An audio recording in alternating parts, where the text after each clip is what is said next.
Sir तो guys if you see here, हमको इन सब की जरूरत नहीं है।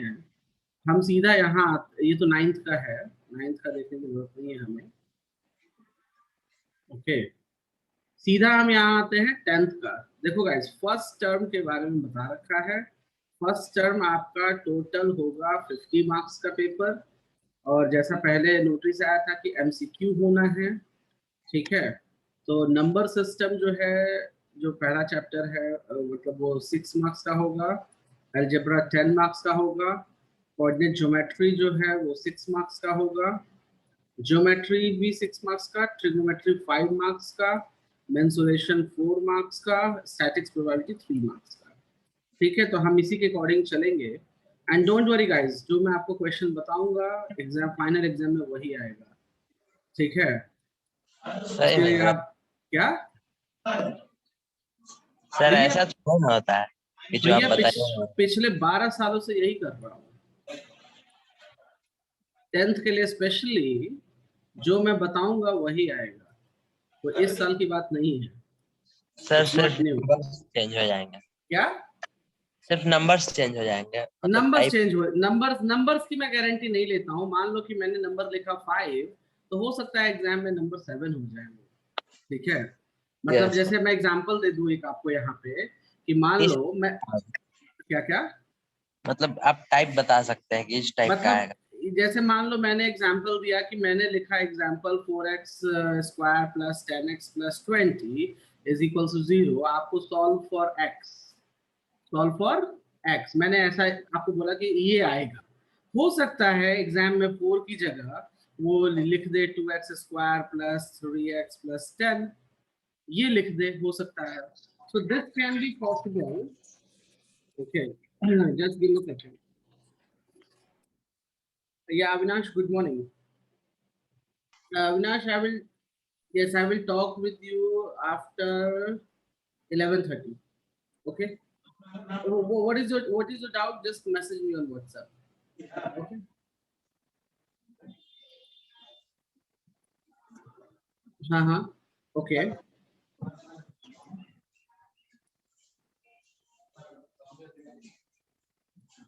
ठीक है। सो मैं 11:30 पे कनेक्ट हो जाऊंगा। Okay, yes, I am in the class right. हाँ, आप कॉल करना, मैं अभी एक्चुअली क्लास में हूँ, so you can call me. Okay, so yes guys, so मैं वही बता रहा था कि जो क्वेश्चन जो मैं बताऊंगा कि ये आएंगे, वही आते हैं हर साल, और ये आज नई बात नहीं है। पिछले 12 सालों से हम यही कर रहे हैं। Okay, so don't worry. Okay sir. Sir, हाँ बोलिए। इसमें नीचे में लिखा हुआ इंटरनल असाइनमेंट। असाइनमेंट नहीं है, इंटरनल असेसमेंट है।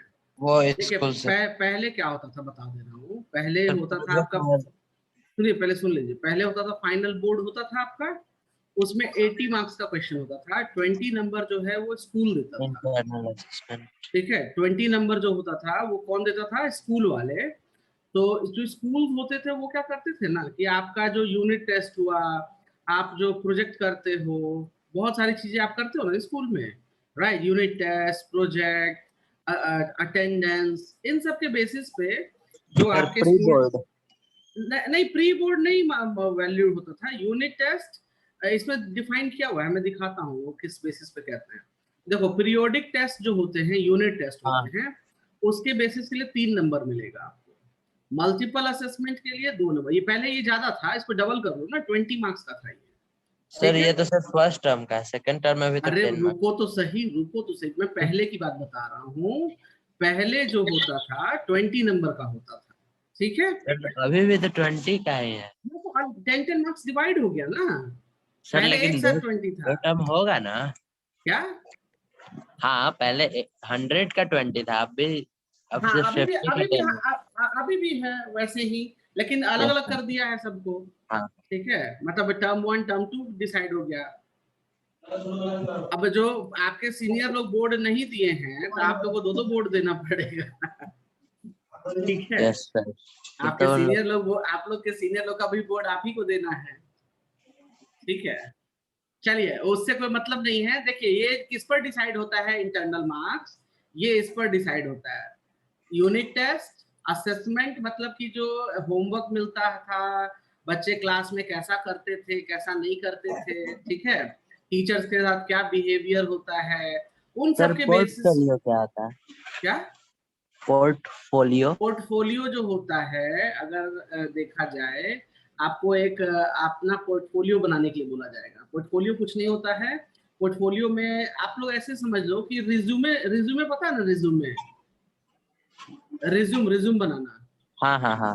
जो लोग जॉब के लिए अप्लाई करते हैं तो उनको रिज्यूम बनाना पड़ता है, यस सर। ठीक है। उसमें क्या होता है, डिटेल होती है कि आपने क्या किया क्या नहीं किया। पोर्टफोलियो भी समहाउ ऐसा ही है। ओके, मैं एग्जांपल दिखा देता हूँ आप लोग को।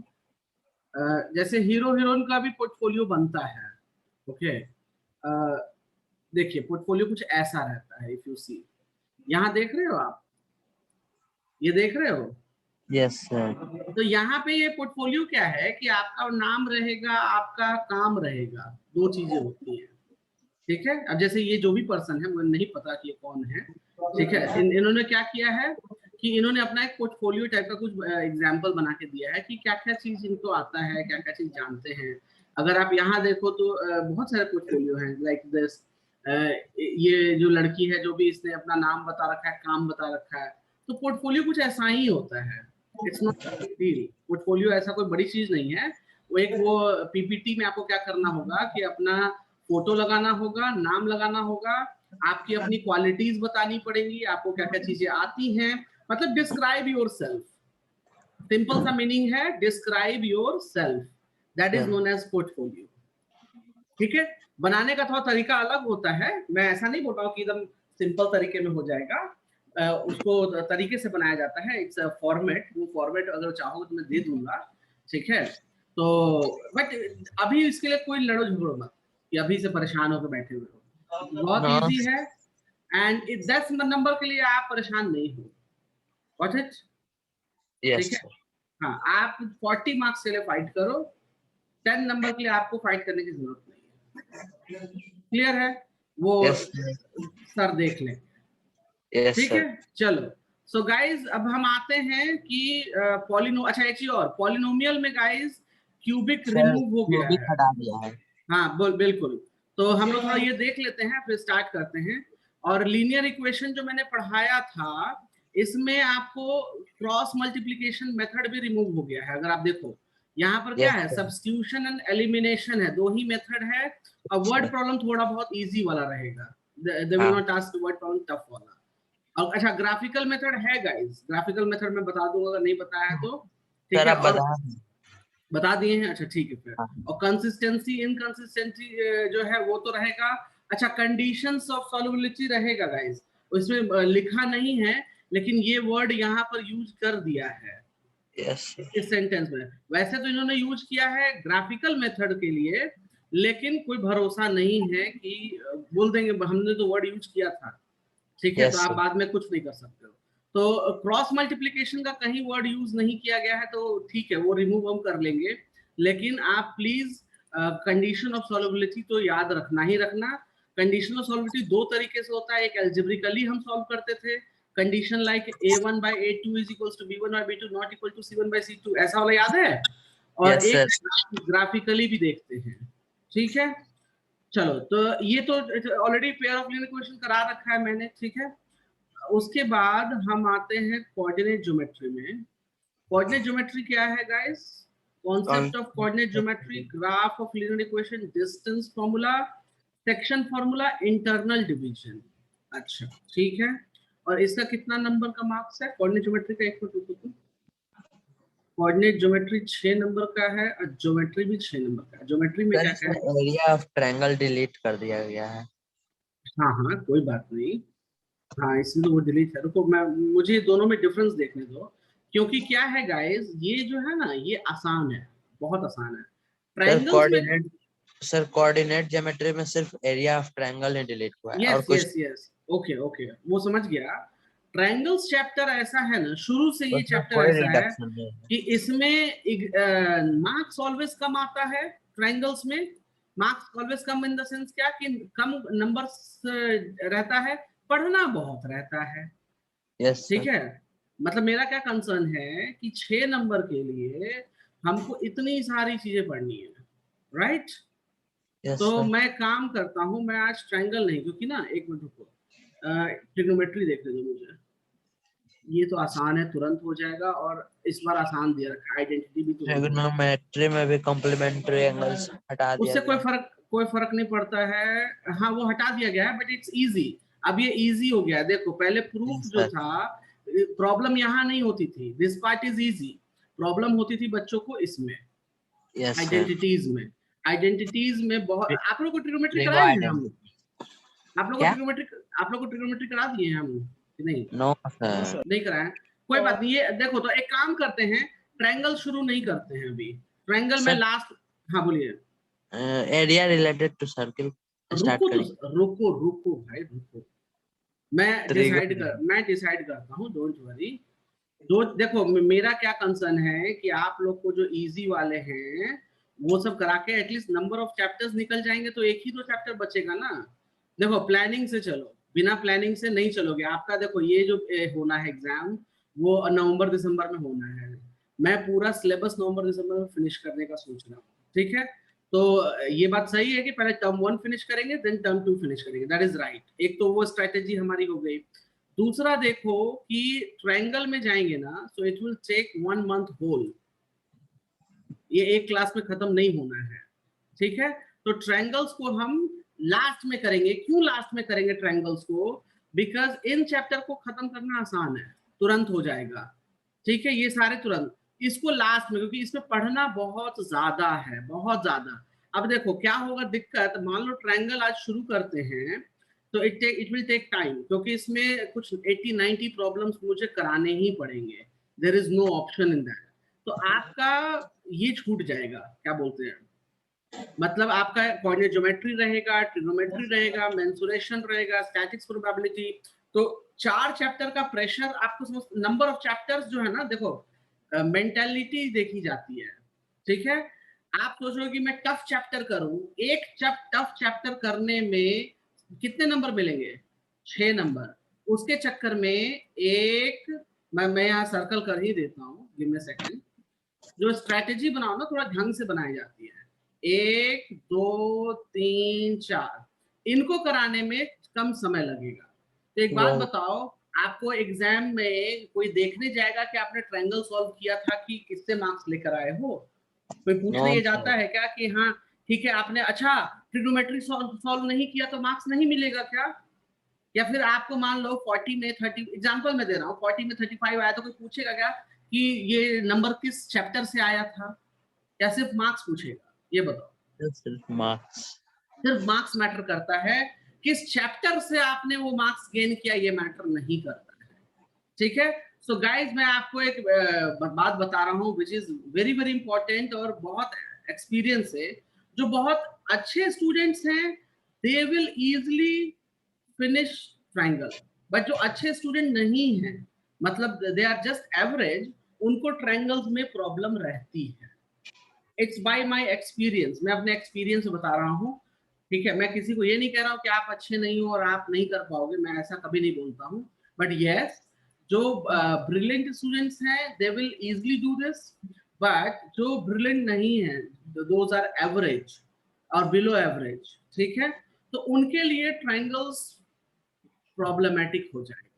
प्रॉब्लमेटिक मतलब क्या कि बहुत मेहनत करनी पड़ेगी उनको, तब जाकर वो चीज उनको क्लियर होगी, ठीक है? तो मेरा ऐसा मानना है कि we will not start this, we will go by coordinate geometry first and then trigonometry, mensuration, इन सब को ये आसानी से हो जाने वाले हैं और आसानी से आपको समझ में भी आना है, कोई हार्ड एंड फास्ट रूल नहीं है। But in the triangles in geometry there is, इसमें तो 5 से 6 तो थ्योरम ही हैं बड़े बड़े। इफ यू सी, यहाँ पे देखो ना, यहाँ पे आप सीधा देखो कितने सारे थ्योरम्स कराने हैं। ये देखो, एक तो ये प्रूव बीपीटी थ्योरम से, फिर वो बाइसेक्टर थ्योरम से, देखो 1 2 3 9 थ्योरम्स है।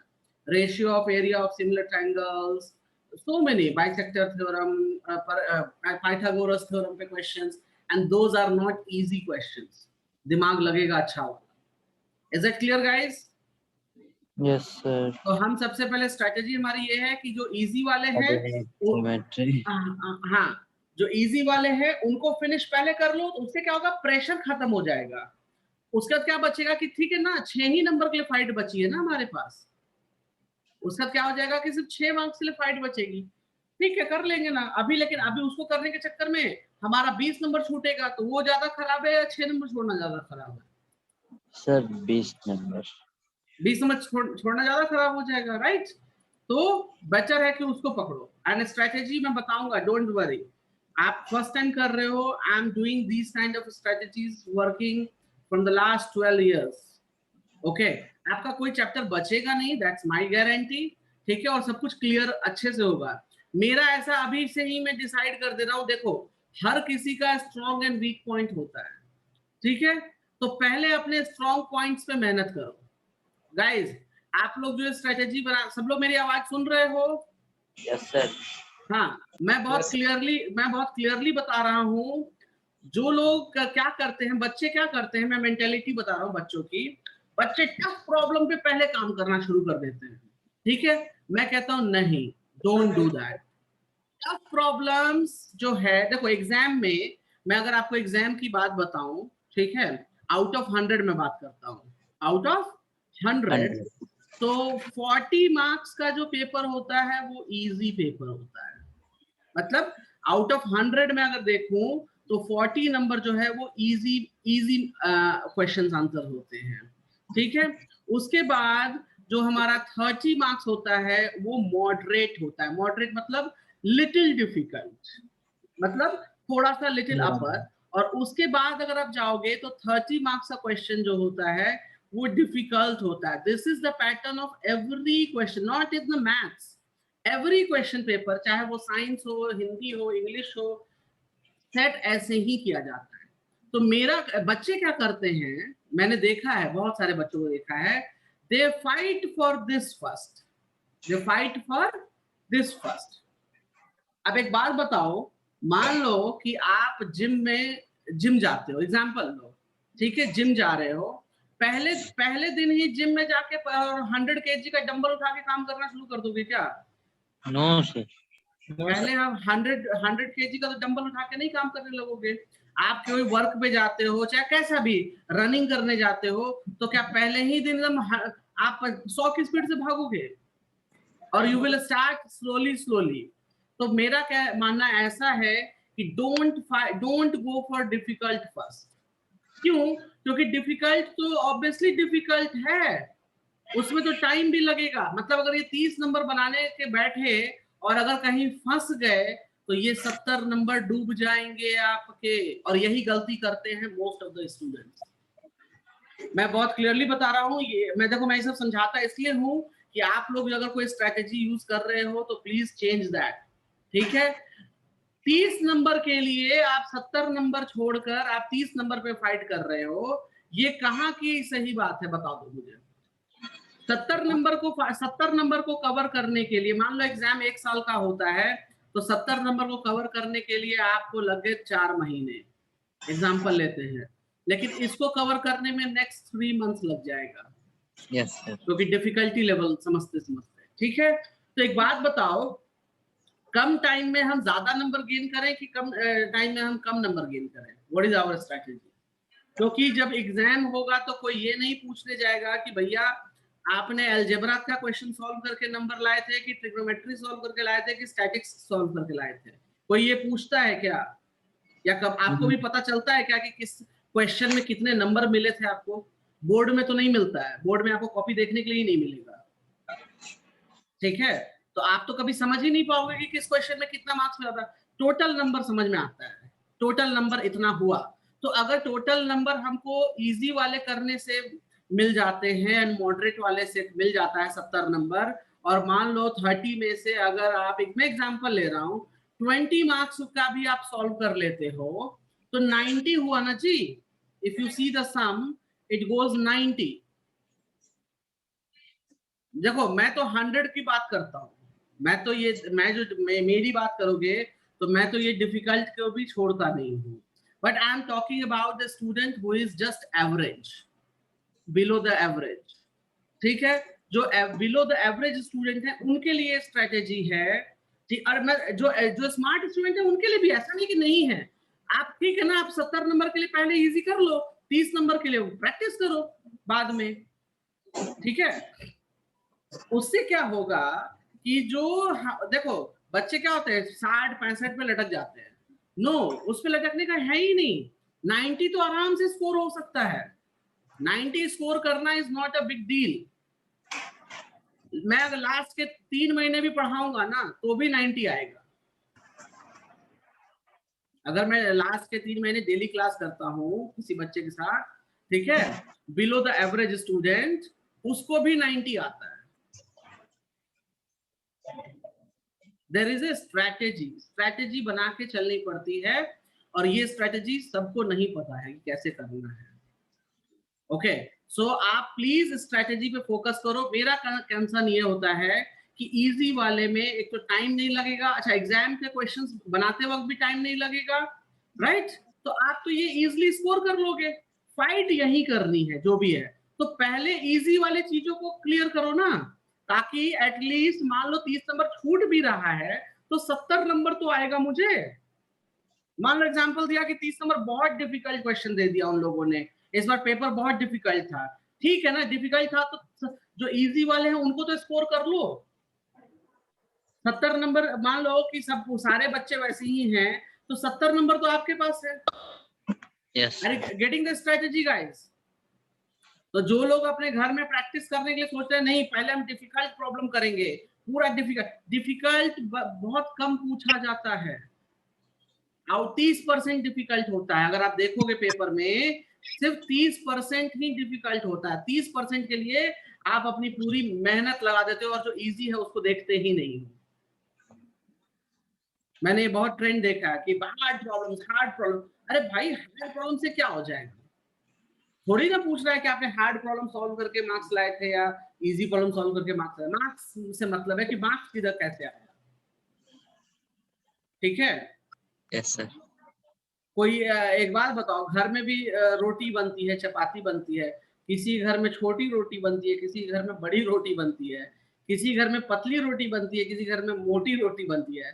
क्या कोई ये थोड़ी ना कहता है कि मैं मोटी रोटी खाता हूँ, सब बोलते हैं रोटी खाते हैं। Yes sir.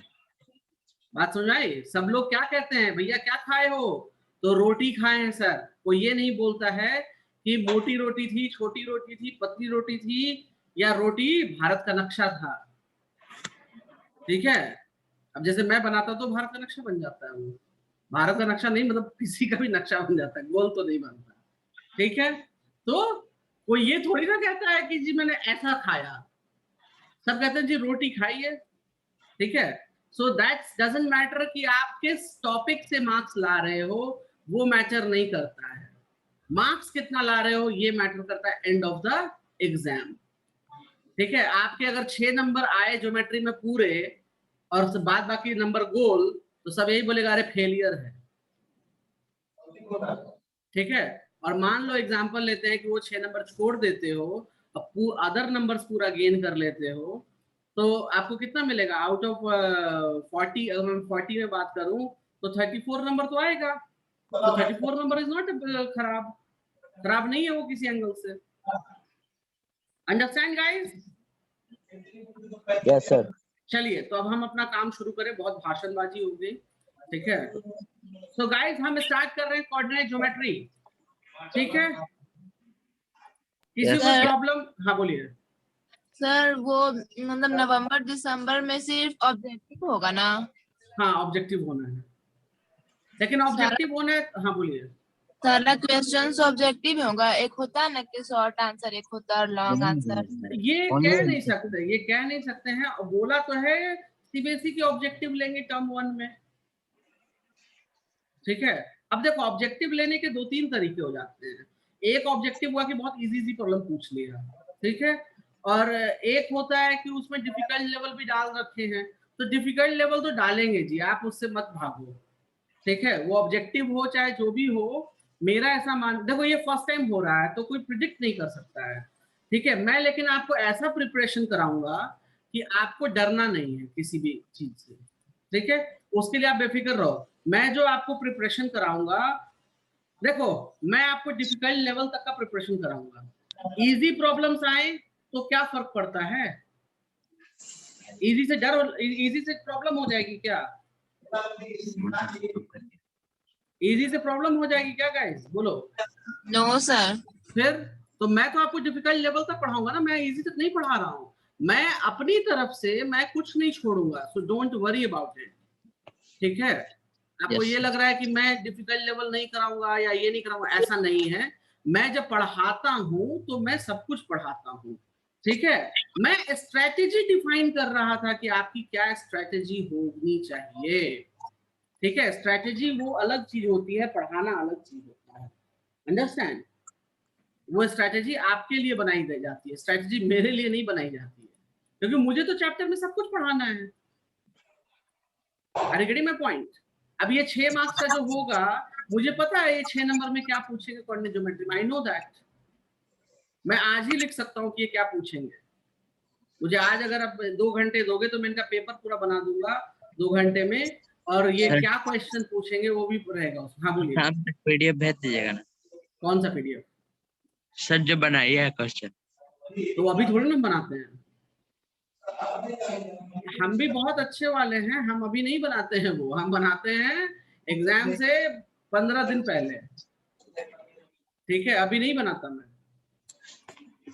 क्यों नहीं बनाता हूँ, रीजन है, अभी बना के मैं अगर वो पास ऑन कर दूंगा तो आप लोग पूरी पढ़ाई छोड़कर और आप लग जाओगे सिर्फ उस 15 20 25 क्वेश्चन में, राइट।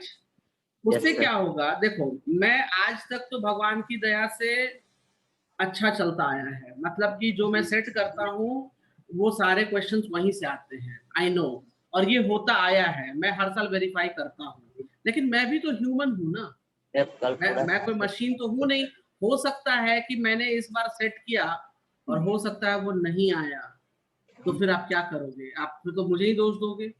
तो बेटर ये है कि आप पूरी पढ़ाई करो, ठीक है, और लास्ट में जो ब्रशअप करना होता है ना, वो मैं आपको ब्रशअप कराऊंगा, डोंट वरी अबाउट इट, ठीक है। आपको ये मत फायदा उठाओ कि हाँ सर ने बोला है सब कुछ छोड़ दो तो सर देंगे वही कर लेंगे, नहीं, ऐसा कभी मत करना गाइस। मैं देखो मैं क्लियरली खोल के बोलता हूँ, ऐसा कभी नहीं करना, बिकॉज अगर मेरी प्रिडिक्शन, मैं प्रिडिक्ट करता हूँ ना, यस सर।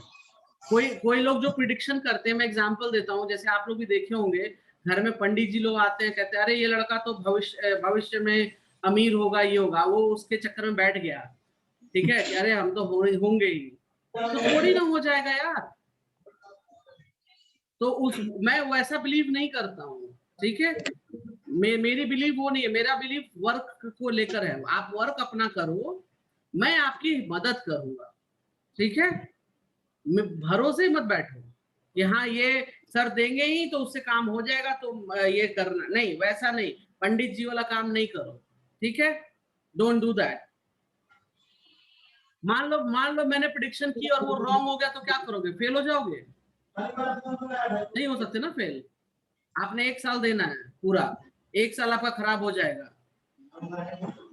तो देखो पढ़ाने में क्या है, पढ़ा तो मैं सब कुछ रहता हूँ, ठीक है, आपको पढ़ना है, प्रैक्टिस, मेहनत, मतलब मेरा सिंपल सा मतलब है कि मेहनत करो गाइस, बिना मेहनत के कुछ नहीं मिलता, बिना मेहनत के कुछ नहीं मिलता। आप वो शॉर्टकट के चक्कर में मत पड़ो, ठीक है, वो मैं आपको दूंगा एंड ऑफ द मोमेंट, वो आपकी हेल्प करेगा एग्जाम में, ठीक है।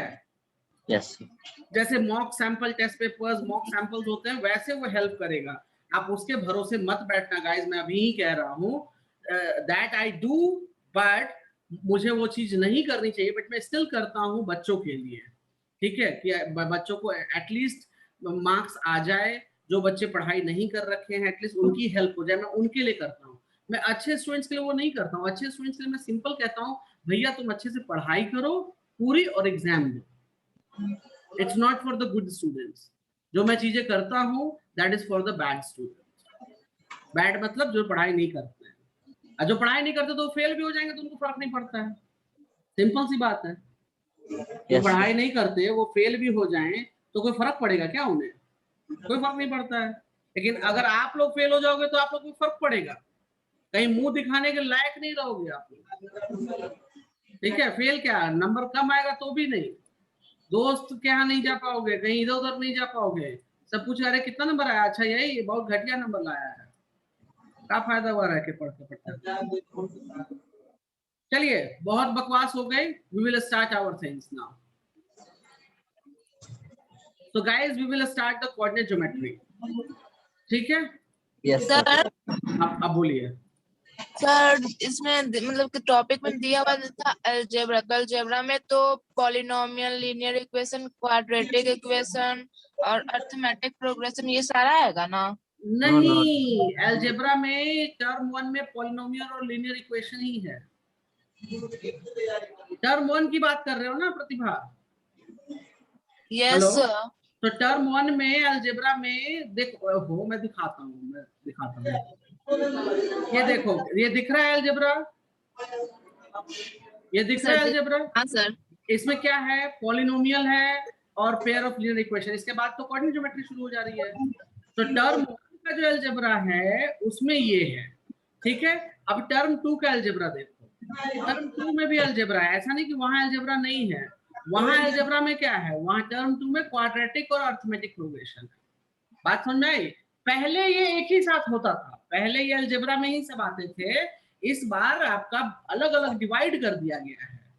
Do you understand? Yes sir. और ज्योमेट्री में पहले आता था आपका ट्राइंगल्स और वो सर्कल्स, अब देखो सर्कल यहाँ कर दिया, ट्राइंगल वहां कर दिया। ट्रिग्नोमेट्री में देखो, ट्रिग्नोमेट्री में यूनिट जो टर्म 2 होगा उसमें सिर्फ हाइट एंड डिस्टेंस पढ़ना है, आसान है, अच्छा, अच्छी बात है।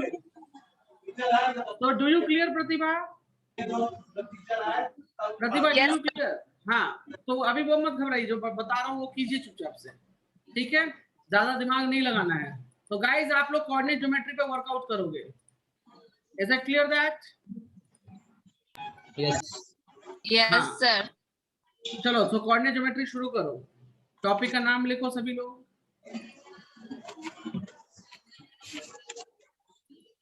टॉपिक का नाम लिखो सभी लोग। सर लिख लिए। लिख लिए? ओके। Coordinate कोऑर्डिनेट ज्योमेट्री समझने से पहले सबसे पहले आप लोग को एक चीज बतानी पड़ेगी मुझे, गिव मी अ सेकंड, जो कि सबसे इंपॉर्टेंट चीज है। Guys all of you can see this? Yes sir. Yes sir. सभी को पॉइंट्स प्लॉट करना आता है नहीं आता है? लाइक मैंने 4,5 लिखा, वो कहाँ जाएगा, किस में जाएगा, फर्स्ट वाले में, सेकंड वाले में? क्वाड्रेंट मैंने बताया था ना, first quadrant, second quadrant, third quadrant, fourth quadrant होता है, राइट?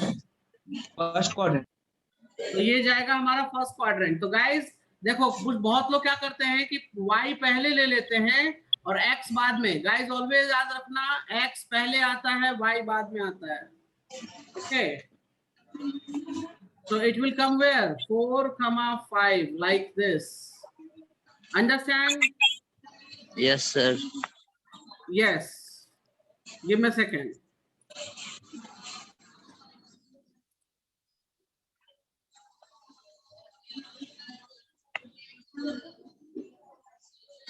ओके, चलिए गाइस, तो ये पॉइंट प्लॉट हो गया, राइट? अब दूसरी चीज देखें, अगर मैं दूसरा पॉइंट यहाँ पे लिख दूं, ये पॉइंट P हो गया, और यहाँ पे मैं लिख दूं 2,1, तो 2,1 कहाँ जाएगा, 2,1 कुछ यहाँ पर आएगा guys, if you see that, correct? तो गाइस यहाँ से यहाँ तक के डिस्टेंस कैसे नापेंगे बताओ, यहाँ से यहाँ तक का डिस्टेंस कैसे मेजर करोगे आप? Hello, yes sir. यहाँ से यहाँ तक का डिस्टेंस, मतलब कि PA डिस्टेंस, ये जो डिस्टेंस है, ये जो ऐसे डिस्टेंस है, ये कैसे मेजर करोगे? इसका तरीका है, देखो मैं सिंपल तरीका बता रहा हूँ।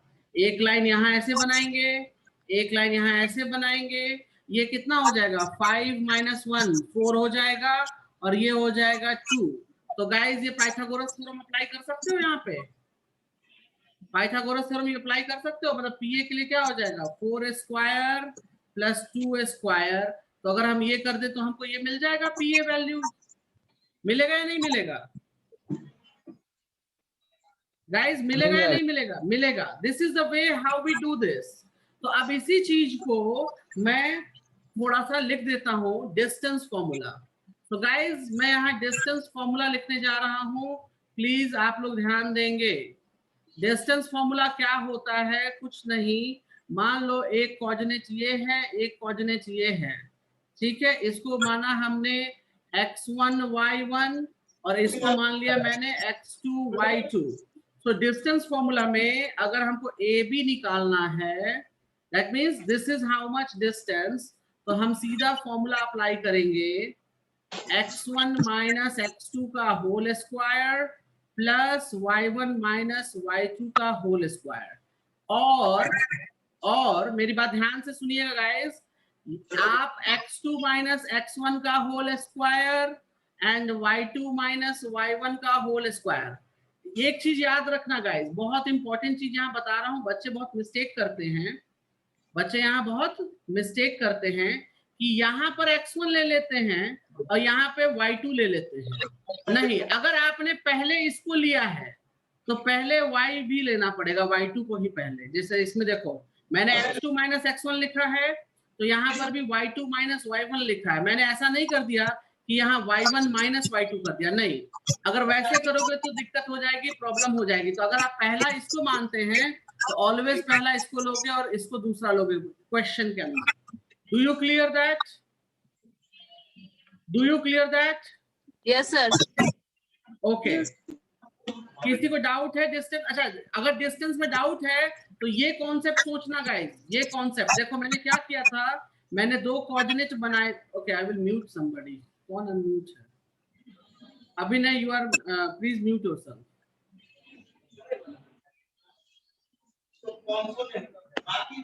ओके, सो देखिए गाइस, इसमें मैंने क्या समझाया था आपको कि हमारे पास दो कोऑर्डिनेट्स हैं, तो दो कोऑर्डिनेट का हमने क्या किया कि हमने यहाँ पर हाइट निकाला और ये निकाला। अब ये डिस्टेंस फॉर्मूला कहाँ से आया वो भी मैं समझा देता हूँ, do not worry about it. मैं ये करके दिखा देता हूँ आपको।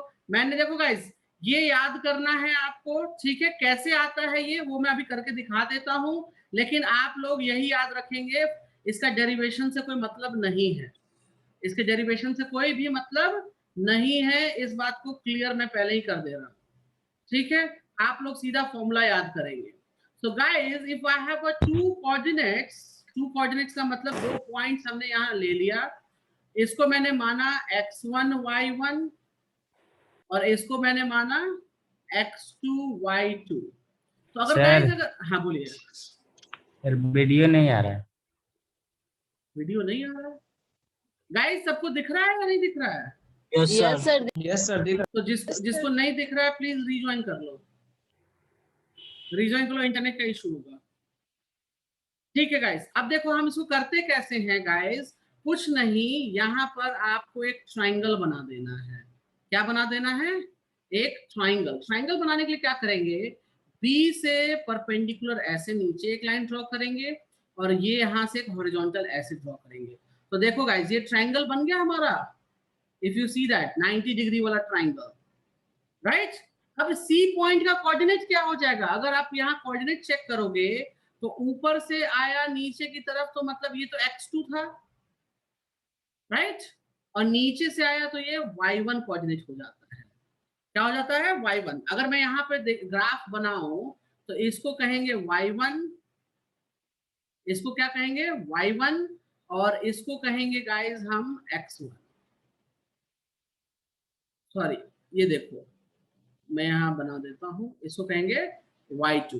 तो गाइस अगर मुझे, अच्छा यहाँ पर देखोगे ध्यान से, तो नीचे ये x1 आ जाएगा और ये x2 आ जाएगा। तो गाइस मुझे पाइथागोरस थ्योरम में क्या चाहिए होता है? Perpendicular, base and height. पढ़ा है ना आपने पाइथागोरस थ्योरम? गाइस आपने पाइथागोरस थ्योरम पढ़ा है ना? यस सर, पढ़ा है। पढ़ा है। तो पाइथागोरस थ्योरम जब पढ़ा है तो उसमें क्या होता है? Hypotenuse square.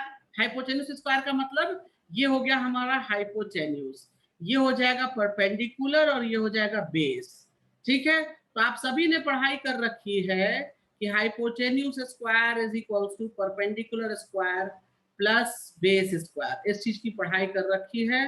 और ये मनोज जो है बार बार ज्वाइन कर रहा है, एक बार ज्वाइन करके थोड़ा सा इंतजार करना पड़ना चाहिए उसे। चलिए कोई बात नहीं। सो एच की जगह पे, एच की जगह पे हम लिख सकते हैं ए बी का स्क्वायर, क्योंकि मुझे ए बी नहीं पता। अच्छा, परपेंडिकुलर अगर आप देखो गाइस, परपेंडिकुलर में if you want to find the perpendicular, तो ये परपेंडिकुलर क्या होगा, परपेंडिकुलर यहां से लेके यहां तक की वैल्यू होगी, तो यहां से यहां तक क्या हो जाएगा, if you see that this will become y2 minus y1, क्या हो जाएगा ये, तो यहां लिखेंगे हम y2 माइनस y1 का होल स्क्वायर। और अगर गाइस ये देखोगे यहां से यहां तक कितना डिस्टेंस हो जाएगा, तो ये डिस्टेंस होता है x2 माइनस x1, राइट। तो यहाँ पे हम लिख देंगे बेस की जगह पे x2 माइनस x1। किसी को ये डाउट है क्या कि x2 माइनस x1 और y2 माइनस y1 कैसे हुआ, किसी को डाउट है क्या इस पे, तो मुझे बता दो। मैं देखो एग्जांपल देता हूँ, ये 10 मान लो, ये 2 मान लो, तो अगर आप 0 से देखते हो तो ये 2 हाइट पे है, और 0 से देखोगे तो ये 10 हाइट पे है, तो इसके बीच का डिस्टेंस क्या होगा, 10 माइनस 2 दैट मींस 8, यही होगा ना। तो हमने वैल्यूज में उस चीज को लिख दी है y2 माइनस y1, क्लियर है। तो देखो मैं यहाँ पे फॉर्मूला लिख रहा हूं, तो फॉर्मूला हो जाएगा सिंपल, y2 माइनस y1 का whole square plus x2 minus x1 का whole square, this is the formula guys. तो ये डेरिवेशन है फॉर्मूला का। आपको डेरिवेशन से कोई मतलब नहीं है, याद कुछ नहीं करना है, मैंने बस इसलिए ये दिखाया कि आप लोग को ये कंफर्म हो जाए कि सर ने जो फॉर्मूला बताया है वो यही है, कोई दूसरा फॉर्मूला नहीं है। Do you clear that? Yes sir. हाँ, तो आप डेरिवेशन कुछ नहीं करेंगे गाइस, डेरिवेशन नहीं पूछता है, ठीक है। बस आपको ये लास्ट वाला जो फॉर्मूला मैंने लिखा है ये याद रखना है। इसी फॉर्मूला को कहते हैं डिस्टेंस फॉर्मूला। इसको क्या कहते हैं, डिस्टेंस फॉर्मूला। ठीक है, मैं क्वेश्चन करके दिखाऊंगा कैसे करते हैं। अच्छा, मैंने जो चीज बताई है यहाँ पे डिस्टेंस फॉर्मूला में गाइस, कि अगर आप x1 पहले लेते हो तो y1 भी पहले लोगे, अगर x2 पहले लेते हो तो y2 पहले लोगे, इस बात का ध्यान रखना, ठीक है। Is it clear guys, is it clear yes guys? Sir. इसमें कुछ टिपिकल प्रॉब्लम्स आते हैं, ठीक है, इसमें कुछ टिपिकल प्रॉब्लम्स आते हैं, देखो मैं करके दिखा देता हूं। You can see here, find the distance between the points A and B, मतलब ए यहां हो जाएगा, बी यहां हो जाएगा, इसके बीच में लाइन खींच लो, ठीक है। सो ए बी, जैसे मैं करता हूं आप भी वैसे करेंगे, मिस्टेक नहीं होगी, ठीक है। नहीं तो अगर नहीं करोगे तो मिस्टेक होने के चांसेस बढ़ सकते हैं, तो फॉलो द इंस्ट्रक्शंस। मुझको क्या फाइंड करना है गाइस, अगर देखो यहाँ पे तो ये x1 हो जाएगा, ये y1 हो जाएगा, ये x2 हो जाएगा, ये y2 हो जाएगा, राइट। गाइस आप लोग ऑलवेज फॉर्मूला लिखोगे, मैं फॉर्मूला भले बाद में ना लिखूं, लेकिन आप लोग जब भी प्रॉब्लम सॉल्व करोगे तो फॉर्मूला लिखोगे, विदाउट फॉर्मूला आप नहीं सॉल्व करोगे, ठीक है। सो देखो मैंने यहाँ फॉर्मूला लिया x2 minus sorry y2 minus, पहले जो भी लिखना है x y, उससे कोई फर्क नहीं पड़ता हमको, लेकिन ये फर्क पड़ता है कि y2 लिया है तो x2 पहले लेंगे, x1 कभी पहले नहीं ले सकते हैं, ठीक है। So I am just going to write down here y2 जो है वो 9 माइनस y1 मतलब 13 का होल स्क्वायर प्लस x2 क्या है जी, 10 माइनस 7 का whole square. If you see further this becomes minus 4 का स्क्वायर प्लस 3 का स्क्वायर। गाइस माइनस से कोई फर्क नहीं पड़ता, वो तो पॉजिटिव ही हो जाना है, right. So you can see that this becomes √25 and that gives me 5, मतलब इसके बीच का जो डिस्टेंस होगा वो 5 यूनिट्स हो जाएगा। क्लियर है guys? Guys, do you clear about it? Yes sir.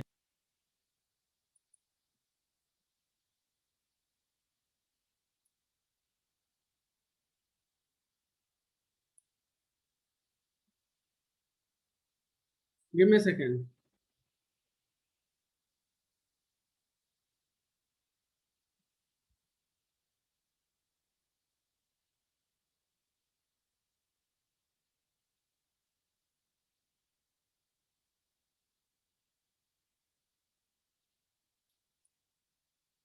One second, guys.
Give me a second.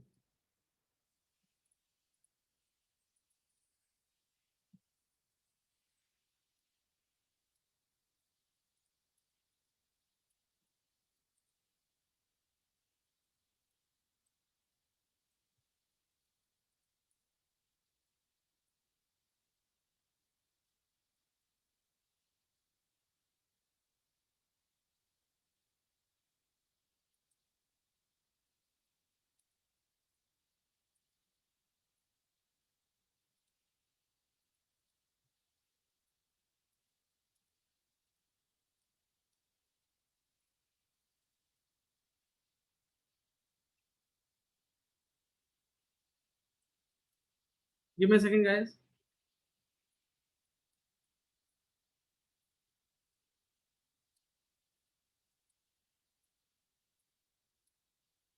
Sir, done. Okay. चलिए. So now I'm moving ahead, guys. So अब देखो मैं क्वेश्चन ले रहा हूँ जो कि इम्पोर्टेंट आ जाता है. ओके, इजी में ये पूछा जा सकता है.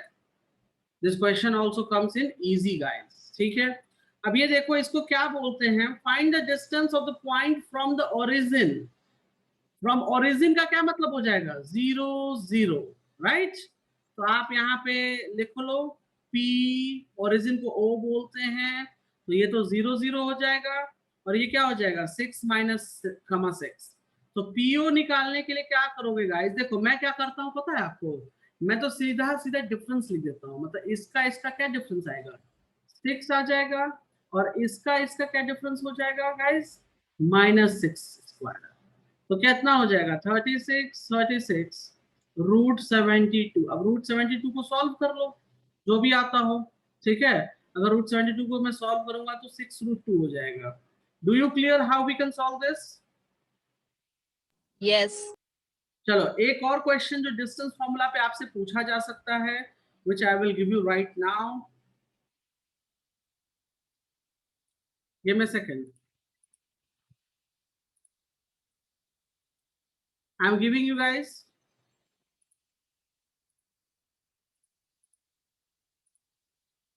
हाँ, ये क्वेश्चन.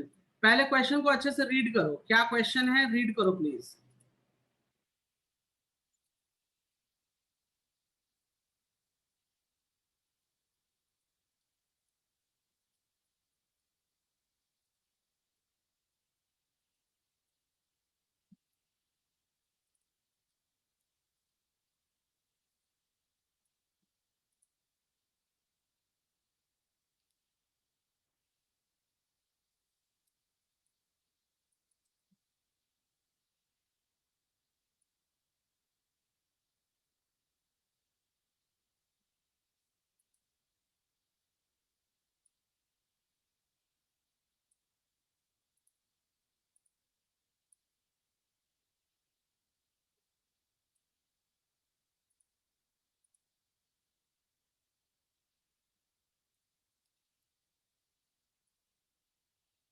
रेड कर लिया? Yes, sir. Yes, sir.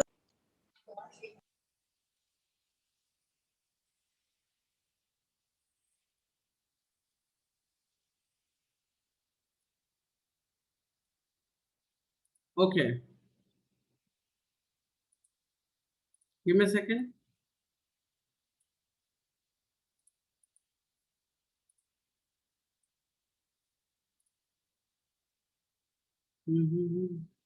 चलिए इसको कैसे सॉल्व करेंगे? कोई मुझे आइडिया दे सकता है? Anyone knows?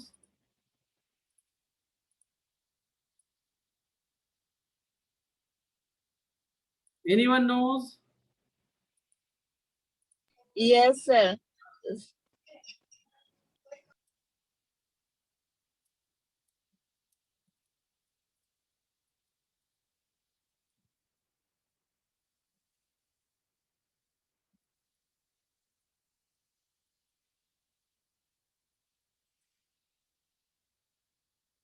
ओके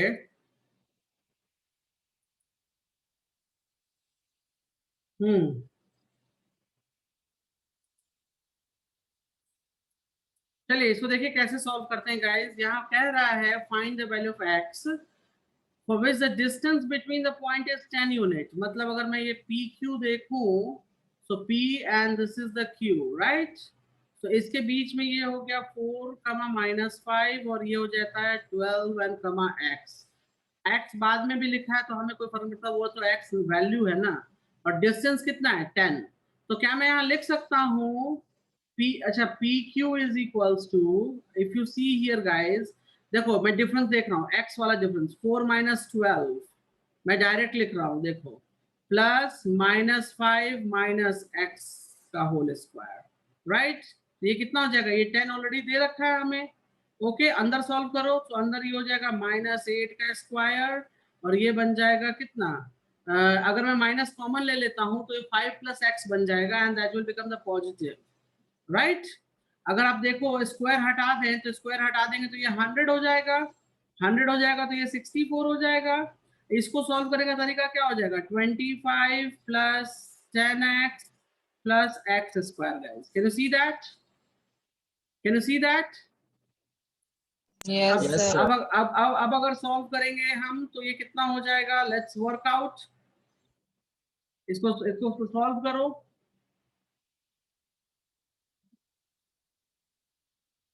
इसको सॉल्व करो। चलो 64 + 25 कितना हो जाएगा, 64 + 25 विल मेक 88 और 88 100 से अगर हम माइनस करें 88 को ये हो जाएगा 12 राइट। तो अगर मैं यहाँ राइट में लिखूं तो मेरे पास बच जा रहा है x² + 10x और ये इधर आ जाएगा तो -12 = 0। इसको सॉल्व करेंगे हम तो कितने से सॉल्व कर सकते हैं, 10 चाहिए ना हमको और इधर 12 चाहिए। तो 12 के लिए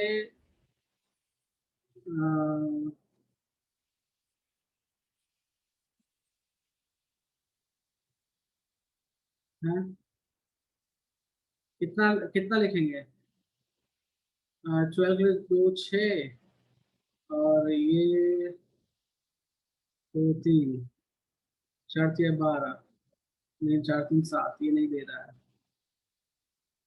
if you C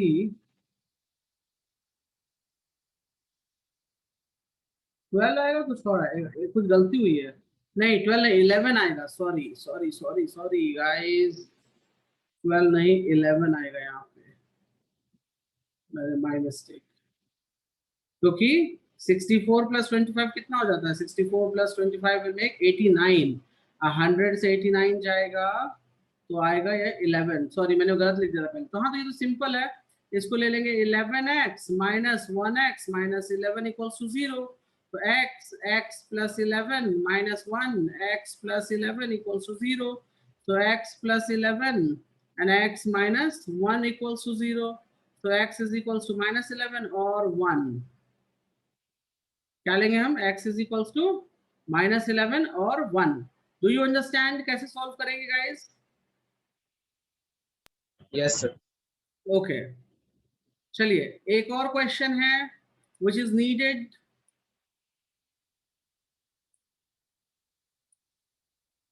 I'm giving you, shall I move guys, everybody shall I move। Yes sir. ये क्लियर है, किसी को डाउट है इस क्वेश्चन में, किसी को डाउट है इस क्वेश्चन में।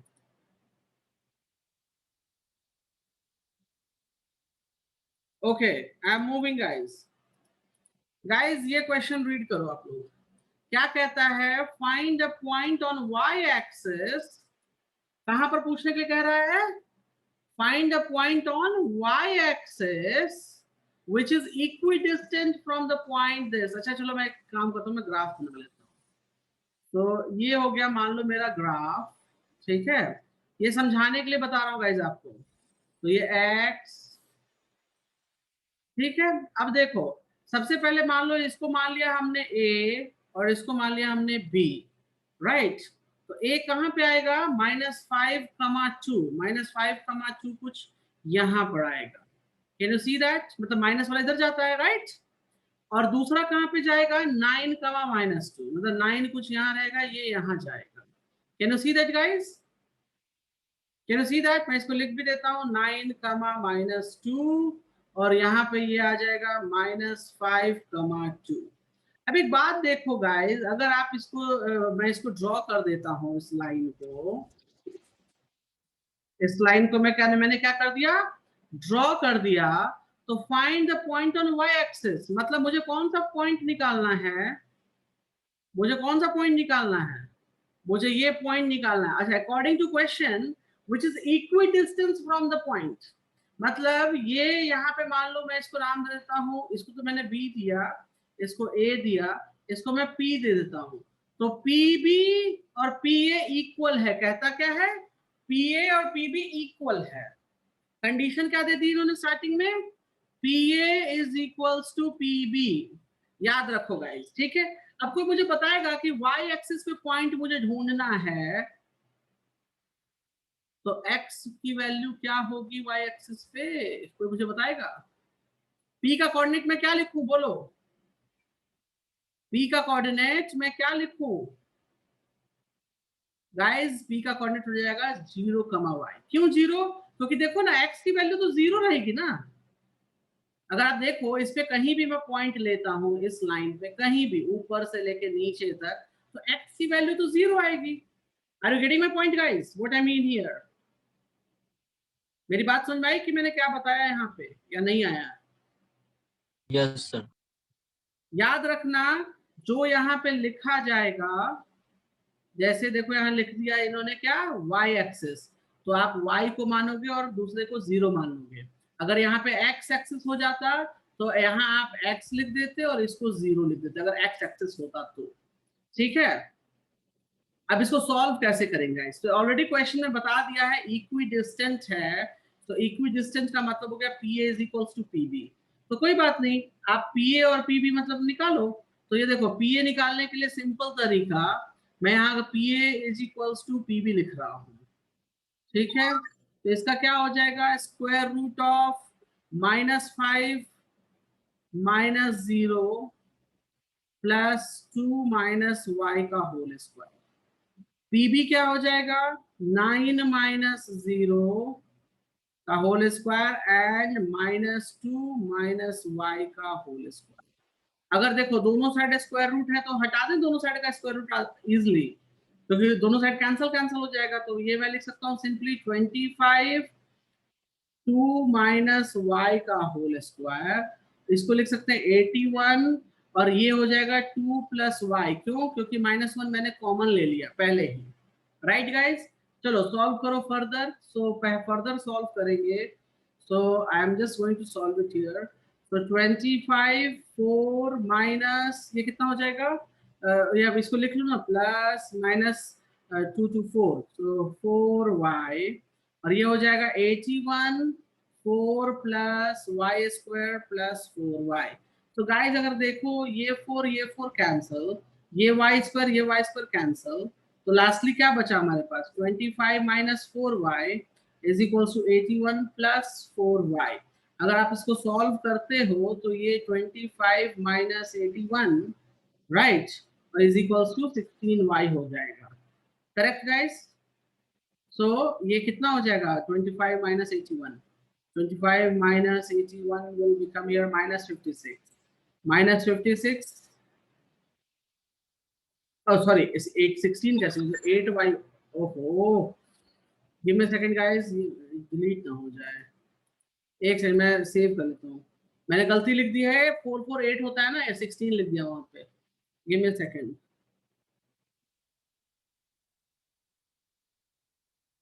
So this must be 8y, 8y, so y is equals to -7। तो गाइस p पॉइंट क्या हो जाएगा, p पॉइंट हो जाएगा 0, -7। अंडरस्टैंड कैसे सॉल्व करेंगे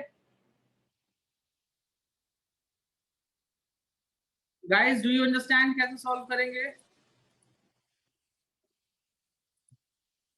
यस सर। चलिए इसको नोट कीजिए जल्दी, क्विकली।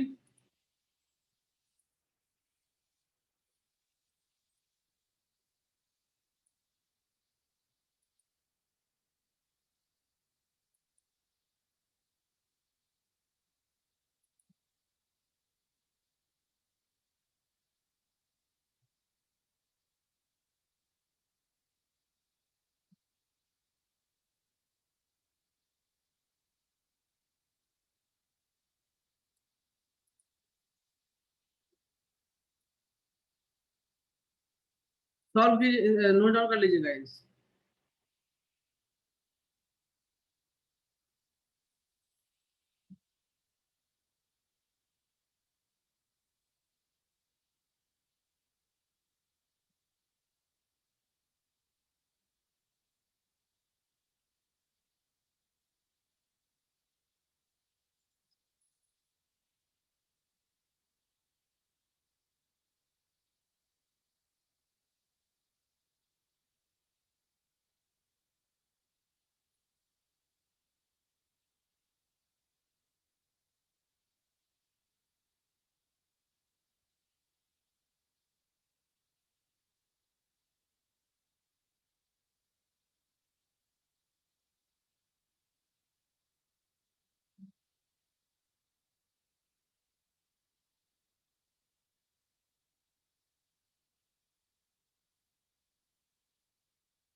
डन गाइस,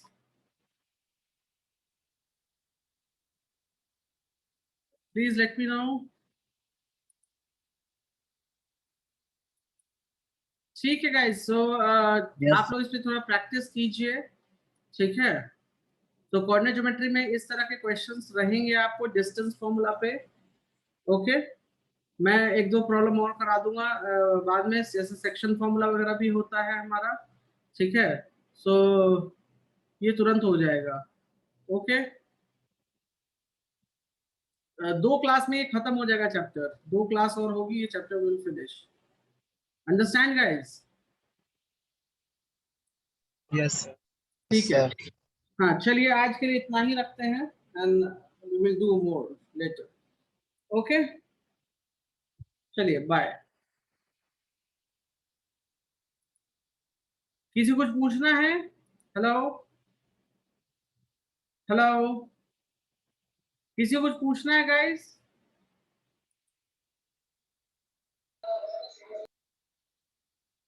ओके ठीक है, चलिए बाय गाइस, बाय एवरीवन।